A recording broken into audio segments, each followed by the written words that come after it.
اعوذ باللہ السمیع العلیم العظیم الحفیظ بوجہ الکریم وسلطانہ القدیم من الرجس الخبیث المخبث الشیطان اللعین الرجیم وقبیلہ ونفخہ ونفسہ وہمزہ۔ بسم اللہ الرحمن الرحیم۔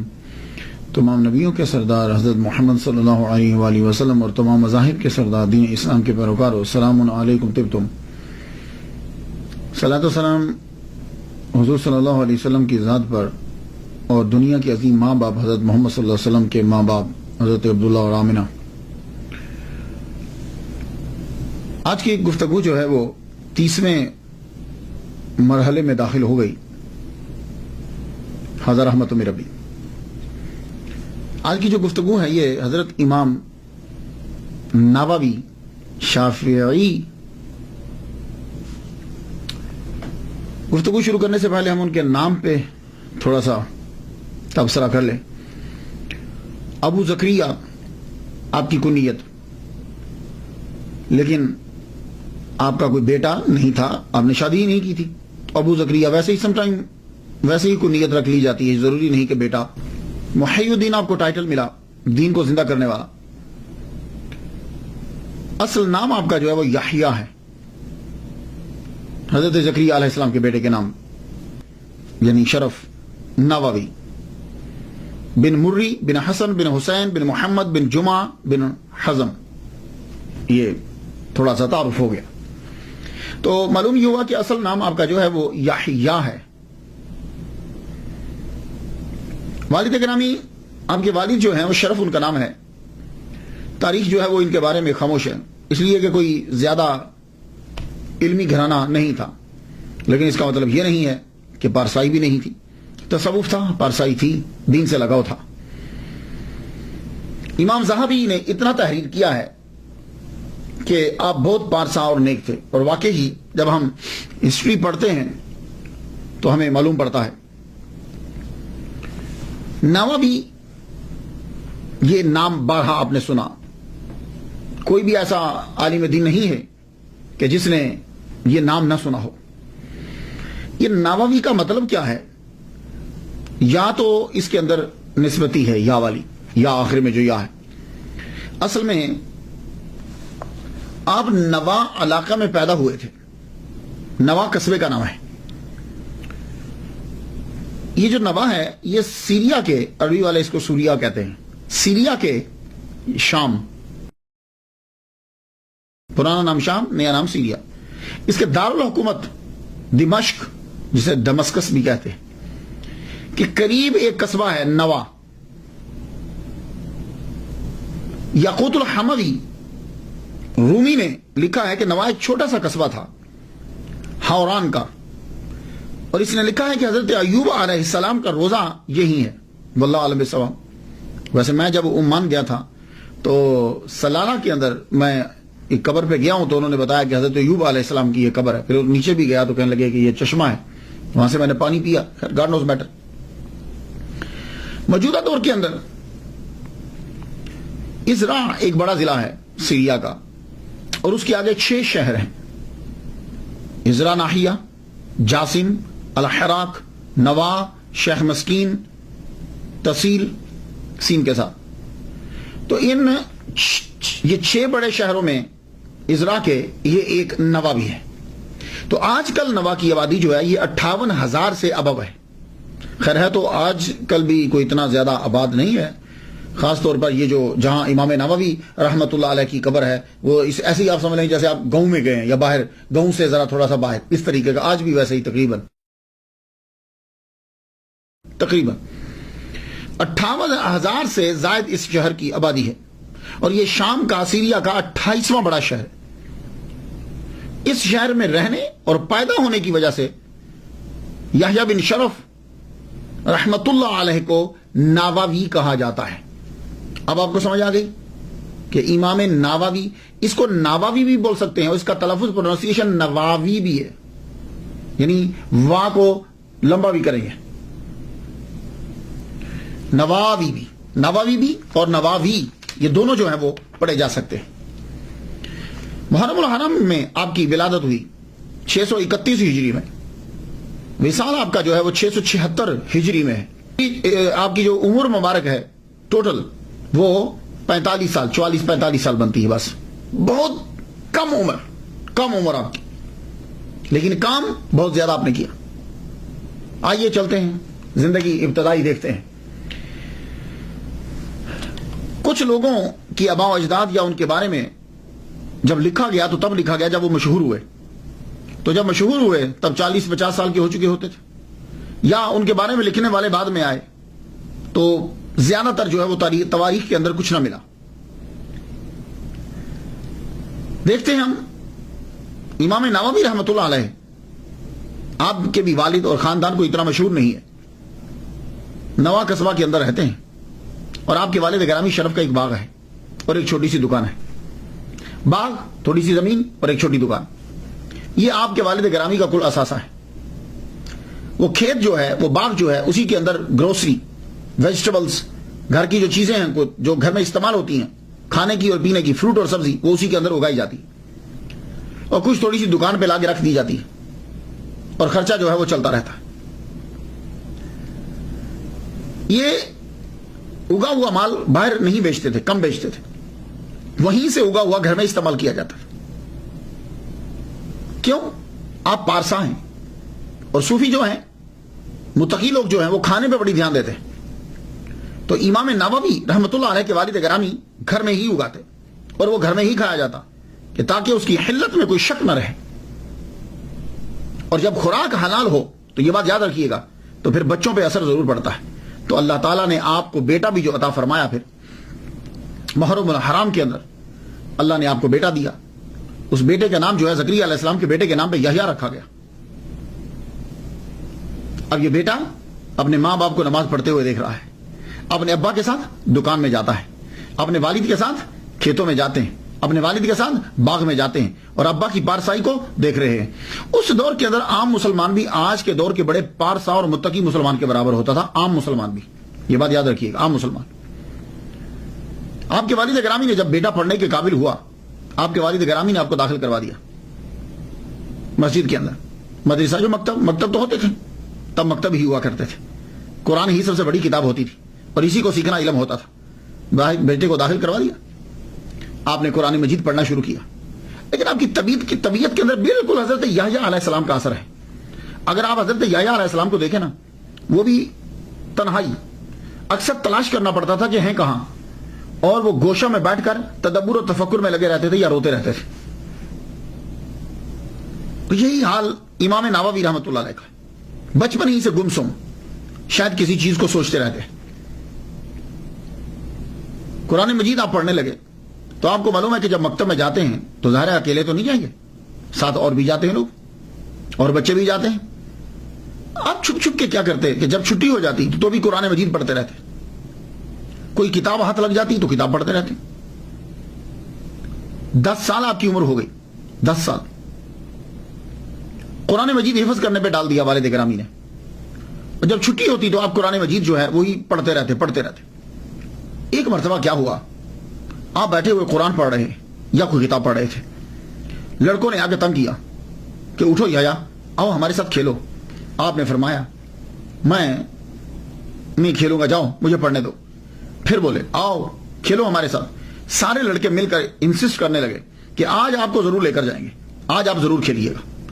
جب انسسٹ کیا آپ رونے لگ گئے۔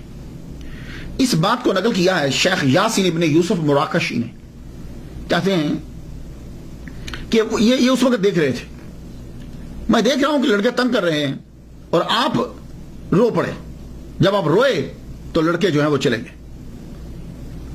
جب آپ نے یہ سچویشن دیکھی تو اندر چلے گئے، مدرسہ میں گئے۔ مدرسہ میں جا کے پوچھا کہ اس مدرسے کا استاد کون ہے، ٹیچر کون ہے، بتایا گا یہ۔ تو آپ نے جا کر ٹیچر سے یہ کہا کہ یہ جو لڑکا بار یحییٰ جسے پکار رہے تھے، میں تمہیں اس لڑکے کے بارے میں بتانا چاہتا ہوں، اس لڑکے کی تعلیم پہ خاص دھیان دو، یہ لڑکا بڑا ہو کر عالم دین بنے گا۔ تو استاد، محلے کے استاد پوچھنے لگے بھائی آپ پامسٹ ہو، یووی ہو، کاہن ہو، کیا ہو؟ کہنے لگے میں کچھ نہیں ہوں، لیکن یہ لڑکا بہت کچھ بنے گا۔ یہ کہہ کر آپ چلے گئے۔ استاد جو ہیں، کچھ لوگوں کی بات ایسی ہوتی ہے کہ جب وہ بات کوئی سنتا ہے تو پھر وہ بات جم جاتی ہے، حالانکہ اس جیسی باتیں پہلے بھی سنی ہوتی۔ استاد نے یحییٰ امام نووی رحمۃ اللہ کے والد گرامی کو بلایا, وہ تشریف لائے, گفتگو چل پڑی. کہنے لگے یحییٰ کے والد گرامی شرف سے کہنے لگے, آپ کو ایک بات بتاؤں, آج ایک بزرگ آئے تھے, بڑا نورانی چہرہ تھا ان کا, تمہارے بیٹے کے بارے میں کہہ رہے تھے کہ یہ بڑا ہو کر بڑا عالم دین بنے گا, تو تم خاص توجہ دیا کرو اس بچے کے اوپر. اب جب بات چھڑ گئی تو امام نووی کے والد گرامی شرف کہنے لگے ہاں یار, آپ بھی کہہ رہے ہو, میں بھی اس بچے کے اندر عام بچوں والی طبیعت نہیں دیکھتا. میں آپ کو استاد جی مولوی صاحب ایک بات بتاتا ہوں, یہ 7 سال کا تھا, اب تو اس کی عمر 10 سال ہو گئی ہے, یہ 7 سال کا تھا. تو ماہ رمضان المبارک ہم تراویح پڑھ کر تو ہم سب سو گئے. ہم جب سوئے تو رات کافی گزر گئی تو یہ بچہ اٹھ پڑا. اٹھنے کے بعد کمرے کے چکر لگانے لگ گیا اور مجھے اٹھا رہا, ابا اٹھو, ماں کو بھی اٹھا, اٹھو, آپ لوگ سوئے ہوئے ہو, کیا آپ کو نظر نہیں آ رہا کہ کمرہ پورا نور سے بھر گیا ہے؟ میں بھی اٹھا, اپنی بیوی کو بھی اٹھایا, تو میں نے غور کیا تو گنا تو پتا چلا کہ آج 27ویں ہے. اللہ اکبر جل شانہ. تو میں یہ ابھی 7 سال کا تھا. تو یہ میں ایک بات آپ کو سنا رہا ہوں, اس طرح کی کئی باتیں. بہرحال استاد انہوں نے اور والد گرامی نے یہ کہا اچھا ٹھیک ہے, اس کی جانب توجہ دی جاتی ہے, اب جتنا میں کر سکتا ہوں کروں, کیا کروں کہ دکان بھی سنبھالنا ہے, کھیت بھی سنبھالنا ہے, باغ بھی سنبھالنا ہے, اور کوئی ہے نہیں میری ہیلپ کرنے والا. چلیے آپ اس کو حفظ مکمل کروا دیجئے, پھر دیکھتے ہیں. امام نووی رحمۃ اللہ علیہ نے حفظ کیا. حفظ کرنے کے بعد آپ جو کتاب ملتی پڑھتے رہتے. اب نواں قصبے کے اندر کتنی تعلیم ہوگی, کتنا ہوگا, چھوٹا سا تو قصبہ ہے. اب باپ یہ چاہتا ہے کہ یہ بچہ میرا سہارا بنے, میرے ساتھ دکان پہ بیٹھے, میرے ساتھ کھیت میں کام کرے. لیکن بیٹا ہے کہ اس کا شوق ہے کہ میں پڑھنا چاہتا ہوں, لیکن وہ ابا کے سامنے ضد بھی نہیں کرتے, لیکن بتا دیا کہ میں پڑھنا چاہتا ہوں. باپ بھی دیکھ رہے ہیں کہ بیٹا پڑھتا رہتا ہے, کوئی نہ کوئی کتاب لے کے پڑھتے رہتے. اس طریقے سے 18 سال گزر گئے. کیوں؟ والد گرامی جو ہیں وہ غریب ہیں, وہ یہ چاہتے ہیں کہ یہ یہاں کام کریں, لیکن آخر کار باپ نے اپنے بیٹے کے شوق کے آگے سر کو جھکا دیا. تو 18 سال جب آپ کی عمر ہو گئی تو بہت وقت گزر گیا ہے. نارملی طور پر جتنے آئمہ ہیں, بڑے لوگ ہیں, 18-19 سال کی عمر میں یہ سارا مروجہ علوم پڑھ لیتے تھے. لیکن امام نووی رحمۃ اللہ علیہ کی 18 سال عمر گزر گئی, ابھی تک سوائے حفظ کے اور کچھ نہیں کیا. اور جب آپ کی عمر 18 سال ہوئی, آپ کے والد گرامی نے کہا چل بیٹے میں تجھے لے کر چلتا ہوں, دمشق چلتے ہیں. دمشق چلتے ہیں. کیوں؟ اس لیے کہ دمشق کے اندر ہی وہیں بڑے بڑے جو ہیں وہ مدرسے تھے. آپ جو ہیں نوا سے آپ دمشق کی جانب بڑھے. 649 ہجری میں دمشق میں پہنچے. اس شہر کو دمشق بھی کہا جاتا ہے. ویسے عام طور پر ہم دمشق کہتے ہیں, یہ ہمارے جو معاشرے کے دمشق کی جانا, دمشق. انگلش میں جب بولیں گے دمسکس, یہ اصل لفظ جو ہے یہ عبرانی سے آیا, یہ گریک یونان کے اندر, یونان سے آیا انگلش کے اندر, آگے پھر جو ہے وہ ہم نے بھی اس کو کچھ نہ کچھ اڈاپٹ کر لیا. یہ دمسکس جو ہے دوسرا بڑا شہر ہے سیریا کا. 2004 کے مطابق اس کی آبادی جو ہے وہ 2.6 ملین لوگ ہیں دمشق کے. یہ دمسکس کا معنی کیا بنتا ہے؟ Well watered place. یہاں کے پھل بڑے مشہور ہیں, باغات بہت زیادہ تھے. جب آپ کے والد آپ کو دمشق سے لے کر آئے 649 ہجری میں, تو تب بھی آج سے 883 سال قبل وہاں دمشق میں 300 سے زائد تعلیمی ادارے تھے جو پڑھا رہے تھے. اس میں کچھ کالجز کے سٹینڈرڈ کے تھے, کچھ سکول کے سٹینڈرڈ کے تھے, کچھ یونیورسٹی, اور کچھ جو ہیں وہ چھوٹے مکتب بول لیجیے. تو آپ کے والد گرامی نے آپ کو مدرسہ سارمیہ میں داخل کروا دیا. یا وہ غریب تھے, پیسے افورڈ کر نہیں سکتے تھے. سارمیہ میں جب داخل کروایا, امام نووی رحمۃ اللہ علیہ مدرسے میں پہنچے, داخلہ تو مل گیا آپ کو. 1 دن 2 دن گزر گیا, رہنے کو جگہ نہ ملی. آپ نے جا کے پوچھا پرنسپل سے کہ میں رہوں کہاں, میری رہائش کیا, کتابیں بکس کہاں رکھوں؟ کہا بھائی ہمارے پاس جگہ تو نہیں, ہم آپ کو جگہ نہیں دے سکتے. امام نووی نے فرمایا جگہ نہیں دو گے تو میں چیزیں کہاں رکھوں گا؟ تو آپ اس مدرسے سے آگے بڑھے تو رواحیہ مدرسہ کے اندر جا کر آپ نے داخلہ لے لیا. یہ ایفیلیٹڈ تھا اموی یونیورسٹی کے ساتھ. یہ جو مدرسہ رواحیہ ہے, اس مدرسے کو ایک تاجر نے بنایا تھا. اس کا نام تھا ذکی الدین ابو القاسم, اور وہ ابن رواحہ کے نام سے مشہور تھا. تو اسی کی وجہ سے اس مدرسے کا نام جو ہے مدرسہ رواحیہ پڑ گیا. چونکہ آپ غریب تھے, داخلہ مل گیا, مدرسہ بھی اور اس کے اندر کمرہ بھی چھوٹا سا مل گیا. اتنا چھوٹا کمرہ کہ بمشکل کتابیں پوری ہیں, اور جب کتابیں رکھ لی تو لیٹنے کی جگہ کوئی نہیں. لیکن آپ کو شوق تھا آپ نے کہا کوئی بات نہیں, کتابیں رکھی, خود بیٹھے, یہ چاروں طرف آگے پیچھے ادھر کتابیں, بس پڑھنا شروع کر دیا. اب 18 سال آپ کی عمر ہے تو بہت تیزی کے ساتھ جانا ہے, سفر جو ہے وہ سمیٹنا ہے تیزی کے ساتھ اور جلدی کے ساتھ. آپ نے پڑھنا شروع کر دیا. اب اس کا ایک ہی حل تھا کہ آپ کلاسز زیادہ لیں. تو آپ نے دن میں 12 لیکچر لینا شروع کر دیے. یعنی 12 لیکچر سے مراد آپ یوں لیں کہ 12 سبجیکٹ جو ہیں وہ آپ نے پڑھنے شروع کر دیے ایک دن کے اندر. اب جب 1 گھنٹہ بھی اگر ایک سبجیکٹ پہ لگے تو 12 گھنٹے ہوئے. اور اب جو 12 گھنٹے کے آپ نے سبجیکٹ پڑھے ہیں, اب اس کو یاد بھی کرنا ہے تو 12 گھنٹے لگے, 24 گھنٹے تو یہیں گزر گئے. تو 2 سال تک آپ نے اتنی محنت کی کہ 12 لیکچر روزانہ کے جو ہے وہ آپ لیتے. یہ آپ نے اب وہاں پڑھے تو تقریباً 8400 لیکچر 2 سال کے اندر آپ نے لے لیے, اور ان کو یاد کرنا ہے, ان کو لکھنا بھی ہے. یہ سب کچھ آپ نے بڑی تیزی کے ساتھ کور کرنا ہے. مسلم شریف آپ نے ابو اسحاق الواسطی سے پڑھی. دمشق کے جتنے بھی مشہور جو سب سے بڑے 20 علماء تھے, اسکالر تھے, ان سے آپ نے علم جو ہے وہ حاصل کیا. اور یہ 20 اسکالرز اپنے اپنے فن کے امام تھے. کم کھاتے, کم سوتے, بولنا بہت کم, ہم وقت پڑھتے رہتے. اور اگر کبھی بازار جانا ہو جاتا, آدمی گزرتا ہے کوئی چیز لینے جاتا تو بک ساتھ لے جاتے, تو رستے میں پڑھتے ہوئے چلے جاتے, یا کوئی چیز جو ہے وہ یاد کرتے ہوئے جاتے. واکنگ کے اوپر بھی پڑھتے چلے جانا ہے. 2 سال تک آپ نے پڑھا. حدیث, Islamic jurisprudence, principle of jurisprudence, syntax, ایٹمالوجی, لغت, نحو. 6 سال 6 مہینے کے اندر آپ نے ہر سبجیکٹ میں پی ایچ ڈی کر لی. یہ میں لفظ بول رہا ہوں تاکہ سمجھ میں آ جائے کہ یعنی آپ نے اتنا پڑھا کہ 6 سال 6 ماہ کے اندر آپ نے ہر حدیث کے اندر, ایٹمالوجی کے اندر, سینٹیکس کے اندر, جیورسپروڈنس کے اندر, پرنسپل آف جیورسپروڈنس کے اندر آپ نے ہر سبجیکٹ کے اندر پی ایچ ڈی کر لی. اب پی ایچ ڈی ہوتی کیا ہے بھئی, یہی تو ایک مضمون لکھنا ہوتا ہے نا. تو آپ نے جتنے مضمون پڑھے ہر ایک کے اوپر کتاب لکھی تو پی ایچ ڈی تو ہو گئی. جتنی کتب ہیں اس کے اوپر حواشی لکھتے چلے جاتے. جب آپ علم حاصل کر چکے, آپ نے پڑھ لیا 6 سال 6 ماہ تقریباً, اس کے بعد آپ حج کرنے کے لیے گئے. تو کہتے ہیں جی حج کرنے کے لیے آپ اپنے ابا کے ساتھ گئے تھے, بعض کہتے ہیں کہ اکیلے حج کرنے کے لیے گئے. حج کرنے کے لیے آپ گئے, مختصر سی سیر و سیاحت کی, یہ بڑی ضروری ہوتی, مختصر سی سیر و سیاحت بھی کی. اس کے بعد آپ واپس آ گئے, واپس دمشق کے اندر پہنچے.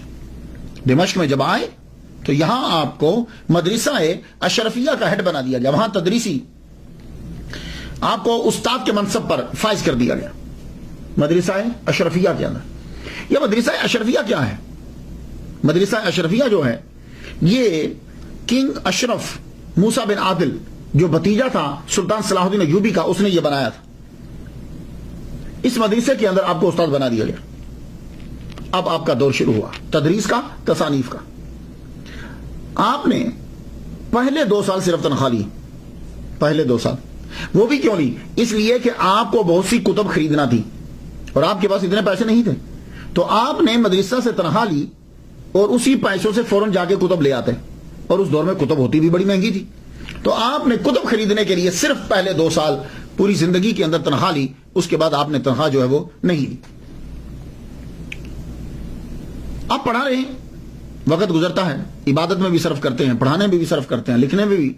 بہت مختصر زندگی ہے, بڑی تیزی سے کام کرنا ہے, بڑی سادہ زندگی, کم کھاتے. بس ایک امامہ تھا سر پہ پہنتے ہوئے, ایک لمبا سا گاؤن, کپڑے بھی سادہ, خوراک انتہائی سادہ. اور دمشق کا خوراک تو آپ کھاتے ہی نہیں تھے. دمشق کے اندر جو پھل اگتا تھا اور جو گروسری تھی آپ نہیں کھاتے تھے.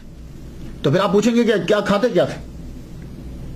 آپ کے والد گرامی نوا سے اپنے باغ, اپنی کھیت کی چیزیں لے کر آتے, کچھ زیتون لے کر آتے، وہ لے کر آتے تو یہ ان کو سنبھال لیتے، یہ سنبھال لیتے، تو پھر اس کو اگلی آمد تک سنبھال کے رکھتے۔ تو کیا کرتے؟ زیادہ تر تو روزے سے رہتے تھے، تو صبح ہوتی تو پانی پی کے رکھ لیتے، رات ہوتی تو عشاء کے بعد جو ہے تھوڑا سا کھانا کھا لیتے، وہ کھانا جو اپنے والد گرامی لائے تھے، اور دمشق میں نہیں کھاتے تھے، وہاں کا اگا ہوا فروٹ اور وہ چیزیں وہ نہیں کھایا کرتے تھے۔ وجہ کیا ہے؟ ان کو شک تھا دمسکس کے خوراک میں، پروڈکشن میں، اس کے پھلوں میں ان کو شک تھا۔ شک کیوں تھا؟ یہ جو دمشق ہے حضرت عمر کے دور میں یہ فتح ہوا، اور یہ زمین وقف کی تھی۔ وقف کیا ہوتا ہے؟ وقف یہ ہے کہ یہ چیز غریبوں کی ہے، تو اب کیا ہوگا کہ یہ جب یہ چیز غریبوں کی ہے تو اب اس سے جو بھی پروڈکشن ہوگی وہ غریبوں کو ہی جائے گی۔ یہ وقف ہے، یہ میں سمپل سی مثال دے رہا ہوں۔ یس، تو دمشق کی لینڈ جو ہے وہ وقف تھی۔ جب وہ وقف تھی، اب نہیں معلوم، امام نووی رحمۃ اللہ فرماتے ہیں کہ 600 سال میں دمشق کی زمین اکثر وقف تھی۔ فقہ میں وقف ہوگا جب تک معلوم ہو جائے۔ تو آپ یہ پوچھتے تھے، آپ کو یہی رہتا تھا who put it and for whom it was put، کس کا ہے؟ کوئی ملکیت کون شامل ہے؟ مال کدھر سے آ رہا ہے؟ تو یہ ملکیت کے اندر جو ہے نا وہ شک و شبہ کی وجہ سے آپ پھر خوراک ہی استعمال نہیں کرتے تھے، تو وہاں سے منگوایا کرتے تھے آپ اپنے ابا سے۔ 91 کلومیٹر کا سفر طے کر کے جو ہے وہ نوا سے وہاں پہنچتے دمشق کے اندر، اور وہاں آ کر وہ خوراک جو ہے وہ دیا کرتے۔ اب کی خوراک اتنی سادہ ہوتی تھی کہ قاضی القضات چیف جسٹس ایک مرتبہ عید کے دن آ گئے امام نووی رحمۃ اللہ کے پاس۔ جب آئے تو عید کے دن آدمی موسٹلی کھانا اچھا کھاتا ہے، آپ کے پاس آئے تو دیکھا آپ کچھ کھا رہے ہیں، سوپ سا بنا ہوا ہے، broth means some kind of soup, vegetable اس کے اندر، لیکن گوشت نہیں ہے، میٹ نہیں ہے۔ تو وہ سوپ سا بنا ہوا ہے، نہ آئل ہے اس کے اندر، نہ کچھ چیز ہے، تو آپ اس کو جو ہے وہ لے رہے بغیر روٹی کے۔ قاضی القضات جو ہیں شیخ سلیمان ازاری وہ بیٹھے، آپ نے فرمایا آؤ یار کھاؤ۔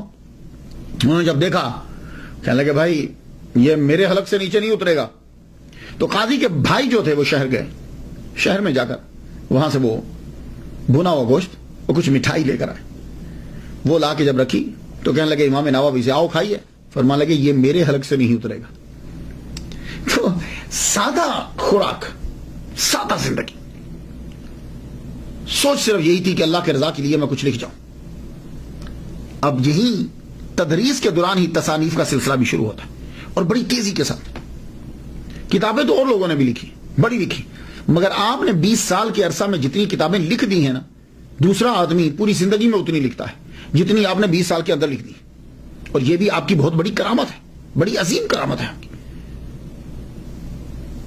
اب آپ ان کی کتابیں جب دیکھیں، المنہاج شرح مسلم شریف، ریاض الصالحین، کہاں نہیں ہوگی یہ کتاب؟ ہر علامہ کی لائبریری کے اندر ریاض الصالحین آپ کو ضرور ملے گی۔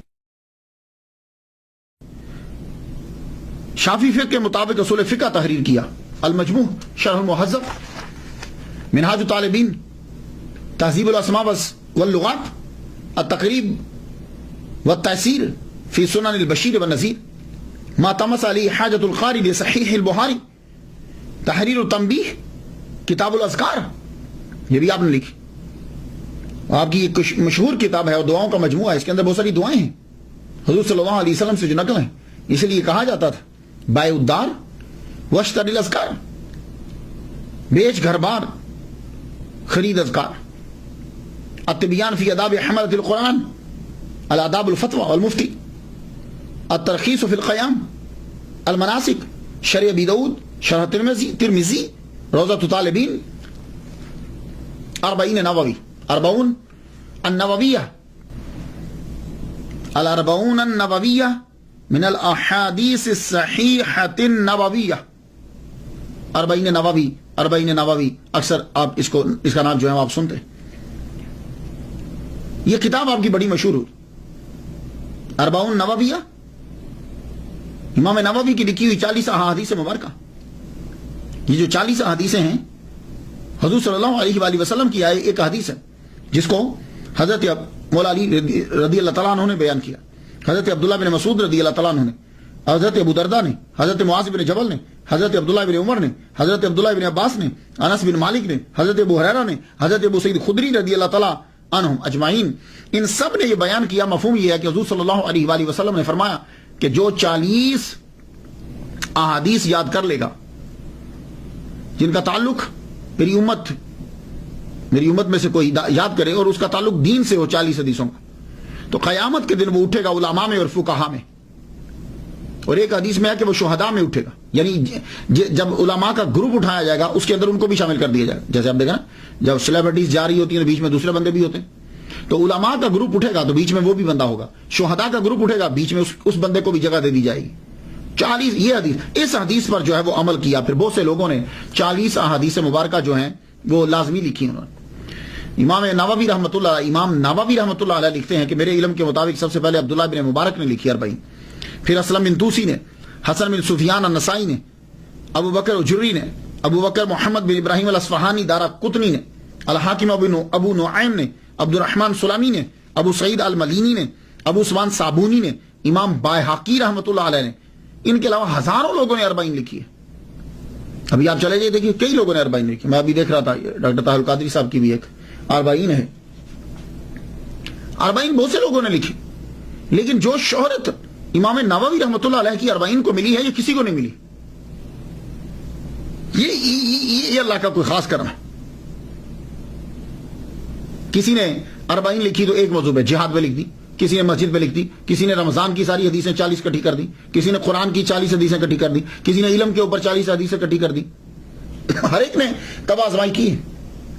لیکن امام نووی رحمۃ اللہ علیہ نے جب 40 نووی لکھی تو آپ نے پہلے یہ دیکھا کہ بخاری اور مسلم صحیح حدیث جو ہے وہ اس کے اندر لکھی آپ نے. لیکن حدیث 40 نووی لکھتے ہوئے آپ نے اوپر چین نہیں لکھی. کہتے ہیں کیوں نہیں لکھی؟ اس لیے کہ تاکہ یاد کرنے میں جو ہے وہ آسانی ہو جائے، وہ اسناد کے چکر میں نہ پڑا رہے. لیکن ایک بات میں آپ کو بتاتا جاؤں، اللہ تعالیٰ نے اس کو جو اتنا مقبول کیا ہے، اس بات سے اس سے اندازہ لگا لیجئے کہ یہ دلیل ہے قبولیت کی. یہ مقبولیت جو ہے یہ قبولیت کی دلیل ہے. اس کی 200 سے زیادہ شروحات لکھی جا چکی ہیں اس وقت. 40 نووی کی 200 سے زیادہ شروحات جو ہیں وہ لکھی جا چکی ہیں. اللہ اکبر جل شانہ. یہ رب تعالیٰ کی عطا ہوتی ہے. کتنے لوگوں نے لکھا، لیکن یہ آپ کا اخلاص ہے کہ اللہ تعالیٰ نے اسے اپنی بارگاہ میں جو ہے وہ قبول فرما لی. آپ کی 40 جو ہے اس کی پہلی حدیث انما الاعمال بالنیات ہے. تو 40 کے حساب سے آخری حدیث بننی چاہیے کن فی الدنیا کاننا کا غریب. لیکن یہ آخری نہیں ہے. کیوں؟ اس لیے کہ نام 40 نووی ہے، لیکن جب میں اس کے اندر احادیث گنتا ہوں تو احادیث جو ہیں وہ اس کے اندر 40 نہیں ہے، 40 نہیں ہے. 40 کا معنی تو 40 ہوتا ہے. حدیث اس کے اندر جو ہے وہ 42 ہیں. لک اور آخری حدیث قال اللہ تعالی یا ابن آدم انک ما دعوتنی ورجوتنی غفرت لک علی ما کان منک ولا ابالی یا ابن آدم. آخری حدیث جو ہے وہ یہ بنتی ہے.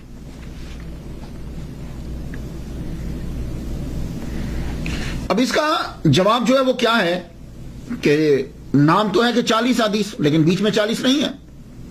تو وہ کہتے ہیں کہ بات یہ نہیں ہے کہ صرف 40 کے عدد کو ہی پورا کرنا، اس سے آگے نہیں بڑھنا. اصل مقصد حدیث مبارکہ پر عمل کرنا ہے کہ 40 جو ہے وہ ہونی چاہیے. اس کا مطلب یہ نہیں ہے کہ تم زیادہ نہیں لکھ سکتے، کہ جس کو 40 آ گئی کم نہ ہو زیادہ ہو جائیں تو 40 اندر آ گئی. اس کے علاوہ آپ کی کتاب المقاصد فی التوحید والعبادۃ والتصوف، تصوف کے اوپر زبردست کتاب ہے آپ کی. آپ پیدائشی ولی ہیں. پوری زندگی آپ نے حضرت ابو ذر غفاری رضی اللہ تعالیٰ عنہ کے مطابق جو ہے وہ گزار ڈالی. پوری زندگی آپ کے اوپر تصوف کا غلبہ رہا، اور آپ کی کرامات آج تک زندہ کتابیں ہیں آپ کی، یہ زندہ کرامت ہے۔ اور یہ کتاب جو تصوف پہ لکھی، اس کے اندر آپ نے 5 خصوصیات لکھی ہیں صوفیہ کی، کہ صوفی کے اندر یہ 5 چیزیں ہونی چاہیے۔ خلوت و جلوت میں اللہ کے ہونے کا احساس، پہلا۔ دوسری صفت، قول و فعل میں حضور صلی اللہ علیہ وسلم کی اتباع۔ تیسری صفت، زیادہ مانگنے اور زیادہ ملنے سے بچنا۔ چوتھی، جو رب نے دیا اس پہ قناعت۔ پانچویں، ہر کام میں اللہ کی خوشنودی۔ اور یہ ہے تصوف۔ تو تصوف کا غلبہ آپ کی زندگی میں رہا آخر تک۔ بستان العارفین فی الزہد و تصوف، ایک اور کتاب آپ کی، اس کتاب کے اندر قدیم صوفیاء کے انمول اقوال درج کیے، جن کا تعلق زیادہ تر ہے تزکیہ نفس کے اندر، کہ نفس کو جو ہے وہ پاک کس طریقے سے کرنا ہے۔ امام شافعی رحمۃ اللہ علیہ کا قول نقل کیا، قول ہے کہ صرف مخلص کو پتہ چلتا ہے کہ ریاکاری کیا ہے۔ یہ امام شافعی رحمۃ اللہ علیہ کا قول ہے۔ کیا مطلب؟ تصوف میں یہ ایک اہم موضوع ہے، ریاکاری، ایک اہم موضوع۔ اس سے بچنا کیسے؟ ریاکاری سے بچنا مسٹ ہوتا ہے، اس کے لیے ولی صوفی بڑا کام کرتا ہے۔ تو امام نووی نوٹ لکھتے ہیں کہ منافقت کیا ہے اور ریاکاری کیا ہے، یہ صرف وہی جان سکتا ہے جو اللہ کے لیے کام کر رہا، اخلاص کا، بڑے اخلاص کے ساتھ طلبگار ہو، اخلاص کا، انتہائی اخلاص کے ساتھ طلبگار ہو۔ بہت ریاضت، مجاہدہ، مراقبہ کے بعد جا کر معلوم ہوتا ہے کہ منافقت اور ریاکاری کیا ہے۔ تو تصوف کے اوپر اور پوری زندگی ولیوں کی طرح جو ہے، جیسے جسے ہم نے تقسیم کر ڈالی ہے، ایک بہت بڑے صوفی، بہت بڑے علامہ، اور آپ کا لکھی ہوئی حزب، آپ کا لکھا ہوا ورد، وہ آج بھی لوگ جو ہیں وہ پڑھتے ہیں، ورد الامام النووی، اسے حزب النووی بھی کہا جاتا ہے۔ عرب میں صوفیہ کرام اسے اپنے وظائف میں پڑھتے ہیں۔ علامہ محمد سعید رمضان البوتی، یہ بہت مشہور ہیں، 60 سے زائد انہوں نے کتابیں لکھی ہیں۔ 21 مارچ 2013 میں ان کو سیریا کے اندر مار ڈالا گیا، شام میں شہید کر دیا گیا ان کو۔ یہ تحریر کرتے ہیں کہ ورد الامام النووی جو ہے، یہ امام نووی کے ہی ہیں، پوری چین جو ہے انہوں نے بیان کی کہ کس نے کس سے لیا، کس نے کس سے روایت کی، اور وہ خود بھی اس کو اپنے وظائف میں پڑھا کرتے تھے، اور صبح، خاص طور پر صبح کے وقت اسے جو ہے وہ پڑھتے تھے۔ سلسلہ نقشبندیہ جو ہیں، یہ تو خیر اشعری ہیں، سلسلہ نقشبندیہ کے اندر جو ہے یہ اس وظیفے کو پڑھا جاتا ہے عرب ممالک کے اندر، عرب ممالک میں جو لوگ ہیں۔ یہ اگر ورد الامام النووی آپ کو ملے تو آپ اسے ضرور پڑھا کریں۔ بسم اللہ اللہ اکبر سے شروع ہوتا ہے۔ اس کی خاص بات جو ہے وہ سن لیجیے۔ اقول والا نفسی والا دینی والا اہلی والا اولادی والا مالی والا صحابی والا ادیانہم والا اموالہم الف الف بسم اللہ اللہ اکبر۔ اقول والا نفسی والا دینی والا اہلی والا اولادی والا مالی والا صحابی والا ادیانہم والا اموالہم الف الف الف لا حول ولا قوت الا باللہ العلی العظیم۔ بسم اللہ وباللہ ومن اللہ والى اللہ وعلی اللہ وفی اللہ ولا حول ولا قوت الا باللہ العلی العظیم۔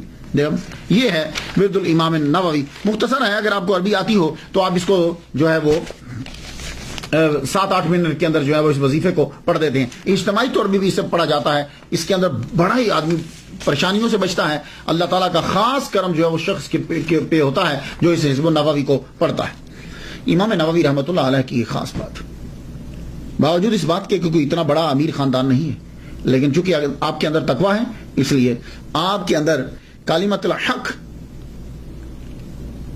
دشمن بادشاہ کے سامنے بھی آپ دین کو بیان کر رہے، سچ کو بیان کرنا بادشاہ کے سامنے بڑا مشکل ہوتا ہے، اور آپ نے بیان کیا۔ آپ کے دور کے اندر جن کی حکومت تھی، آغاز ہوا، وہ خاندان غلامہ ہیں، ممالک۔ یہ ممالک کون ہیں؟ ان کا دوسرا سلطان جو ہے وہ ظاہر بی برس ہے، ظاہر بی برس دوسرا سلطان۔ یہ سلطان صلاح الدین ایوبی کے فوج میں سپاہی تھا، اس کو 10 فوجیوں کے اوپر حاکم بنایا گیا، پھر 100 فوجیوں کے اوپر حاکم بنایا گیا، پھر 1000 کے اوپر حاکم بنایا گیا، پھر 10,000 کے اوپر حاکم بنایا گیا، اور جب ایوبیوں کی حکومت ختم ہو گئی تو پھر یہ جتنے ہیں سب ممالک جتنے یہ سب مل کر اس نے حملہ کیا تتاریوں منگولیوں کے ساتھ، مار بھگایا ان کو فارس تک. اس کے بعد جتنا قبضہ جو ہے وہ کر لیا انہوں نے. یہ سلطان یہ خلیفہ بنا، اور جب یہ دمشق کے اندر داخل ہوا تو پورے تکبر کے ساتھ کہ میں نے اس کو فتح کیا ہے منگولوں سے. لیکن جب یہ آیا، امام نووی رحمۃ اللہ علیہ پسند کرتے تھے اسے. کیوں؟ اس نے تتاریوں کو مار بھگایا، لیکن اس کے سسٹم کو آپ پسند نہیں کرتے. جب یہ دمشق میں داخل ہوا، اس نے حکم نامہ جاری کیا، لیٹر ارسال کر دیا سب کو کہ بادشاہ کو جو ہے وہ ٹیکس دیا جائے. امام نووی رحمۃ اللہ علیہ نے فوراً خط لکھا. اس کو خط لکھ کے فرمان لگے، سن، اسلامک فقہ میں خلیفہ کے لیے ٹیکس حرام ہے. اسلام میں زکوٰۃ کا نظام ہے. کچھ لوگوں نے آواز اٹھائی، لیکن یہ ظاہر بھی برس کے خلاف جو سب سے بڑی آواز تھی وہ حضرت امام نووی رحمۃ اللہ علیہ کی. امام یحییٰ النووی رحمۃ اللہ علیہ آپ نے لکھا، تمہیں خدا کا خوف نہیں اے خلیفہ؟ جیسے تمہیں اللہ تعالیٰ نے کہا ہے ویسے کام کرو، جیسے اللہ چاہتا ہے ویسے کام کرو. تاتار نے مسلمانوں کی زمین جو ہے وہ ظلمن لے لی تھی، گویا کہ وہ چور تھے اور یہ مال مسروقہ ہے. اب تم نے قبضہ واپس لیا تو بتاؤ مال حقدار کو واپس کرنا چاہیے یا خود کھانا چاہیے؟ تم چوری کا مال کھاؤ گے؟ تم میں اور منگولوں میں فرق کیا رہ گیا؟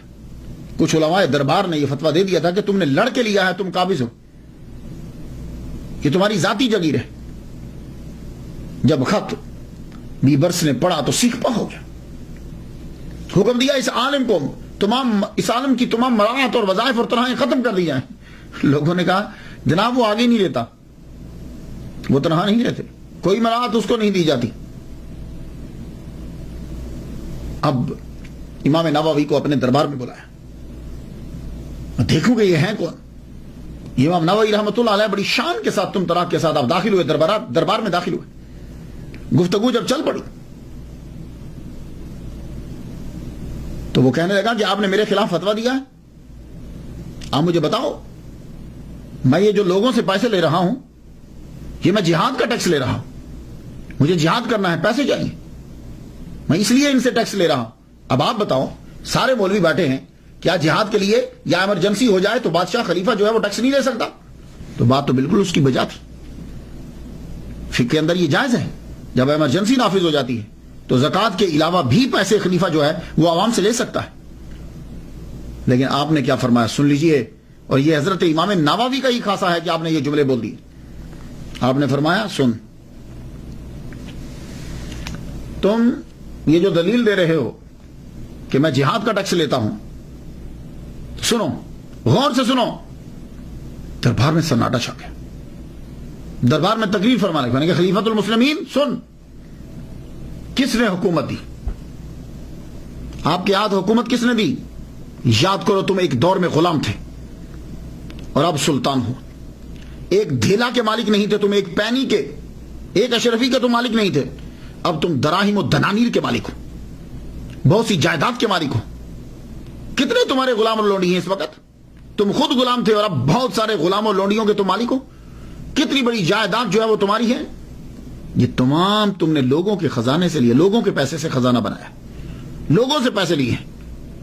اور یہ سارا جو تیرے بیت المال میں جمع ہے یہ عوام کا خزانہ ہے، عوام کی دولت ہے، تمہارا نہیں ہے. تم اس وقت جہاد کا ٹیکس لگا سکتے ہو جب تیرے پاس کچھ نہ ہو، اور یہ ساری دولت تو واپس بیت المال میں دے دے یا لوگوں میں تقسیم کر دے اور تیرے پاس کچھ بھی نہ ہو. جیسے حضرت عمر بن عبد العزیز رضی اللہ تعالیٰ عنہ نے یہ سارا کا سارا کچھ جو ہے وہ دے دیا تھا، تب جا کے تو جہاد کا ٹیکس لے سکتا ہے. ساروں کا مال اپنے پاس جمع کر کے اور تو خود کو غریب سمجھ رہا ہے. اللہ اکبر جل شان. اس کا ایک رنگ آئے اور ایک رنگ چاہے. بڑی دیر تک سر جھکائے رہا. لگا جاؤ، چلے جاؤ، میرے دربار سے نکل جاؤ اور نوا چلے جاؤ واپس. تم دمشق میں رک ہی نہیں سکتے، تم نوا چلے جاؤ، اپنے قصبے میں گاؤں میں واپس پلٹ جاؤ. اب وہاں سے گاؤں میں چلے گئے. کچھ عرصے کے بعد بادشاہ نے آپ کو واپس بلا لیا.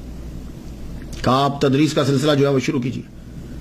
دربار میں بیٹھے ہوئے خاص نے پوچھا امیر نے, حضور واپس کیوں بلایا آپ نے؟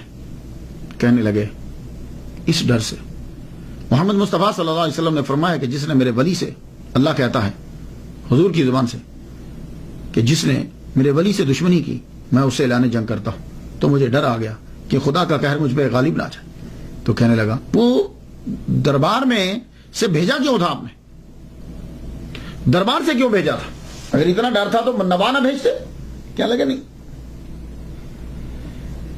میرا دل چاہا تھا کہ میں مار ڈالوں, لیکن جب یہ تقریر کر رہے تھے تو میں ان کو دیکھ رہا تھا کہ 2 شیر ان کے دائیں اور بائیں جانب کھڑے ہیں. میں ڈر گیا. مجھے تب سے یقین ہو گیا کہ یہ بندہ اللہ کا ولی. لیکن اب کیا کروں کہ اپنے دربار کے دبدبے کو بھی تو رکھنا ہے, اپنے مقام کو بھی تو رکھنا ہے. اس لیے میں نے یہ گستاخی کی کہ میں نے ان کو نواب واپس بھیج دی, اور تھوڑے عرصے کے بعد میں نے اپنا حکم واپس لیا اور ان کو واپس تدریس پہ لگا دیا. یہ ہیں امام نووی رحمۃ اللہ علیہ. علامہ بوطی نے فرمایا ہے کہ اگر امام نووی رحمۃ اللہ علیہ اللہ کے ولی نہیں ہیں تو پھر اللہ نے کوئی بھی دنیا میں اپنا ولی نہیں بنایا. امام نووی رحمۃ اللہ کا مرتبہ اس سے جانیے کہ جب امام علی بن عبداللہ الکافی السبکی رحمۃ اللہ علیہ قاہرہ سے دمشق آئے تو وہاں گئے جہاں امام نووی رحمۃ اللہ علیہ پڑھا کرتے تھے, بیٹھتے تھے, پڑھاتے تھے. پوچھنے لگے کہ وہ کس جگہ پہ زیادہ بیٹھتے تھے؟ کہا جی یہ جگہ ہے. تو امام سبکی رحمۃ اللہ علیہ نے اپنے سر کو اس جگہ جھکایا اور وہاں کی مٹی اپنے گالوں پہ ملنے لگ گئے. کیا لگے میں یہ چاہتا ہوں کہ یہ گال اپنے اس جگہ رکھ دوں جہاں یہ عظیم محدث جو ہے وہ اپنے پاؤں رکھا کرتا تھا. اللہ اکبر جل شان. مفتی شافعی اللہ الدین عطار رحمۃ اللہ علیہ بیان کرتے ہیں کہ آپ نے اکیلے زندگی گزار دی, شادی نہیں کی. آخری سال اپنی زندگی کے اپنے شہر نوا میں واپس آ گئے. ماں باپ کو ملنے کے لیے آئے اور وہاں شدید بیمار ہو گئے. جب بیمار ہوئے آپ کو معلوم ہو گیا کہ میں دنیا سے جانے والا ہوں, تو آپ نے وصیت کی کہ سنو میری قبر بنانا یہیں, لیکن میری قبر کو پکا نہ بنانا اور میری قبر کے اوپر گنبد نہ بنانا.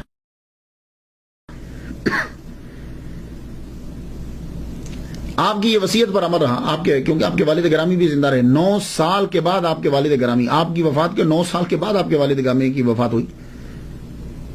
تو اگر آپ اب جائیں نوا شہر میں جائیں سیریا میں, تو آپ ایک تو آپ کو نظر آئے گا بہت دور ہے آپ کا مزار جو ہے نا, ایسے گاؤں سے باہر کی جگہ میں. دوسرا اتنا زیادہ کوئی بڑا نہیں ہے, شاندار نہیں بنایا گیا, ارد گرد بھی. تو اندر جو ہے وہ ایک کتبہ سا لگا ہوا بین رسا, اس کے اوپر لکھا ہوا ہے آپ کی ولادت محرم میں ہوئی اور آپ کا وصال جو ہے وہ رجب میں ہوا. وہاں ویسے 44 سال لکھا ہوا ہے, آپ کی ٹوٹل عمر 44 سال ہے وہاں جو لکھا ہوا. تو جب وقت گزرا, جنریشن ایک گزری, تو دوسری جنریشن نے چاہا کہ ہم اس کے اوپر گنبد بنا دیں, چھت بنا دیں. لیکن کیا ہوا, اتنا موٹا, بہت موٹا جو تنا ہوتا ہے نا, یقین جانیے یہ میرے اس میں